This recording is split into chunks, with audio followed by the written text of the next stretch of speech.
بسم اللہ الرحمن الرحیم۔ دوستو، خانہ کعبہ وہ جگہ ہے جس کو دیکھ کر انسان کی زبان سے حمد و ثنا جاری ہو جاتی ہے، دل کے دروازے کھل جاتے ہیں، ساری برائیاں، سارے شکوے اور عداوتیں سمندر کے کسی گہرے گڑھے میں گر جاتے ہیں۔ یہ ہو نہیں سکتا کہ جگہ پر آنے والے کسی انسان کی کوئی مراد پوری نہ ہو۔ اس جگہ پر تو فقیر بھی بادشاہ بن کر جاتے ہیں۔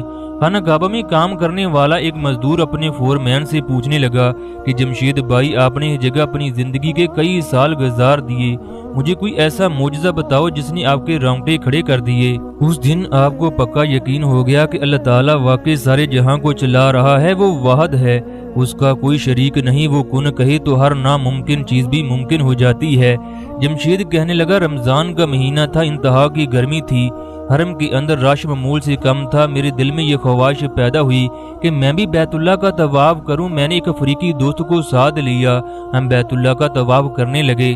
طواف کے دوران ہم نے دیکھا ایک عورت نے ایک چھوٹے سے بچے کو اپنے کندھے پر بٹھایا اور وہ زور زور سے ندا لگا رہی ہے، اے رب کریم، میں اپنے گزرے ہوئے زمانے پر تیرا کس طرح شکر ادا کروں؟ تو غفور ہے، رحم کرنے والا ہے، تیری شان و شوکت کے کیا کہنے، تیری قدرت پر مجھے اپنی جان سے زیادہ یقین ہے۔ تو بندے سے 70 ماؤں سے زیادہ پیار کرتا ہے۔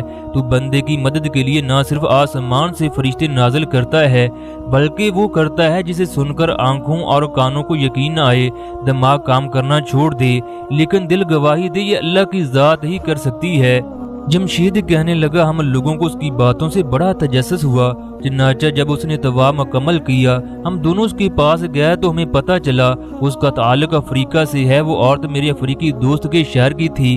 ہم نے اسے کہا، ہمیں معاف کرنا، ہم نے تمہاری اللہ سے کی گئی تمام باتوں کو سنا ہے، خدا کے لیے ہمیں وہ بات بتائیں جسے سن کر ہمارے ایمان میں اضافہ ہو۔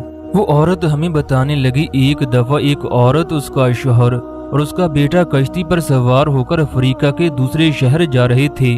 ان تینوں کے علاوہ بھی کشتی میں بے شمار لوگ شامل تھے۔ کشتی میں رقص و سرور کی محفلیں جاری تھی۔ یہ تینوں مسلمان ہونے کی وجہ سے کشتی کی ایک سائیڈ پر بیٹھ کر اپنی منزل کا انتظار کرنے لگے۔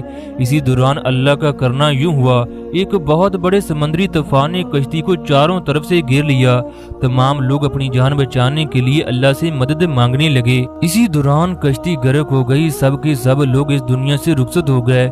وہ عورت اور اس کا بچہ کسی نہ کسی طریقے سے ایک تختے پر بیٹھنے کی وجہ سے بچ نکلے۔ عورت نے دیکھا ایک حبشی بھی تختے پر بیٹھا ہے۔ پوری کشتی میں 3 لوگوں کو اللہ نے بچایا۔ جب صبح کا سورج نکلا تو وہ حبشی تختے کو ہٹاتا ہٹاتا تختے تک پہنچ گیا۔ اس کے تختے پر جا کر کہنے لگا، تم انتہائی خوبصورت ہو، لہٰذا میری خواہش کو پورا کرو، ورنہ میں تم دونوں کو سمندر میں پھینکوں گا۔ وہ عورت کہنے لگی، اللہ سے ڈرو، ہم کس مصیبت میں مبتلا ہیں اور تم اس طرح کے گناہ کی بات کرتے ہو، اللہ کو جا کر کیا جواب دو گے؟ وہ اس عورت کو کہنے لگا، ان باتوں کو چھوڑو، خدا کی قسم یہ کام ہو کر رہے گا۔ جو بچہ عورت کی گود میں سو رہا تھا، اس نے اس کو چٹکی بھری، وہ رونے لگا۔ پھر وہ عورت حبشی کو کہنے لگی، اگر تم ضد کرتے ہو تو میں تمہاری ہر بات ماننے کے لیے تیار ہوں، مگر مجھے اس بچے کو صلاح لینے دو۔ یہ سننا تھا کہ حبشی نے غصے میں بچے کو سمندر میں پھینک دیا۔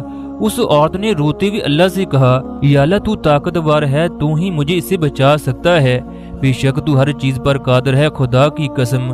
اس عورت نے ابھی یہ لفظ منہ سے نکالے ہی نہ تھے، مندر سے ایک بہت بڑے جانور نے منہ کھولا اور اس حبشی کا ایک ہی نوالا کیا، جو اللہ تعالیٰ نے اس عورت کو اپنی طاقت سے بچا لیا۔ اس کے بعد سمندر کی موجیں عورت کے تختے کو ایک جزیرے پر لے گئیں۔ جزیرے پر اتر کر وہ عورت سوچنے لگی، اب میں یہاں رہ کر کیا کروں گی؟